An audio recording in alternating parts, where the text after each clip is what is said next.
You ever stop to realize that Mary was pregnant and unmarried?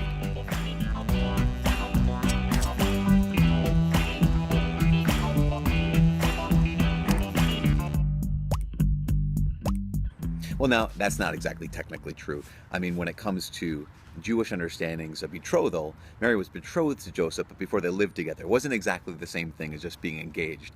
They were, in a certain sense, married, she and Joseph, but they had not come together yet as husband and wife. Joseph had not yet taken Mary into his home.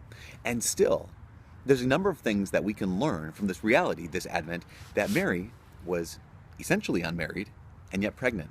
The first thing is this, is that so often we will tell God things like this, like, God, okay, I'm not ready.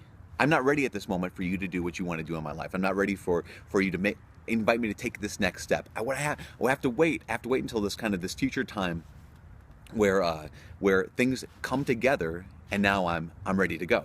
So we say, no, God, not right now. This is not the right time. I'm not ready. Well, here's Mary. The angel Gabriel comes to her and says, here's God's plan for your life. And she says, let me ask this clarifying question. I'm not married. I've not consummated this relationship that I have with Joseph yet. You know this, right, Lord? And yep, absolutely. The child to be born of you will be of the Holy Spirit, will be God himself. So the first thing is, I'm not ready.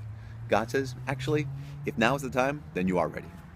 Number two, this crazy thing. We realize that as Christians that one of the mysteries of Christianity is that God enters into all of our experiences.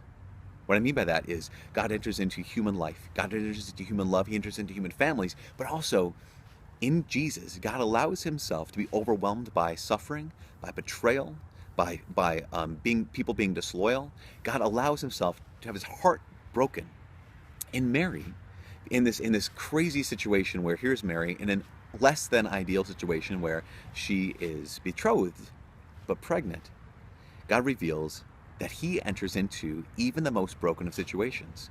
That there are many young women who find themselves in a similar situation, and that God's presence there is important. God's presence in a given situation isn't his approval of a situation, but it is his acknowledgement and his statement that he absolutely loves every person in those situations. Mary was in this situation not through a sin of her own, but Jesus was on the cross not through any sin of his own either. That Jesus was like us in all ways but sin. In this way, Mary is somewhat similar in this way, that God enters into even the most broken human situations. The third thing that Mary being pregnant and unmarried teaches us is this. So often we long for what we imagine is this perfect past. We remember back in the day when things used to be great, or we long for some perfect future. That if things change someday, it'll be perfect. But we're called to live in the imperfect present. All of us are called to live in the imperfect present.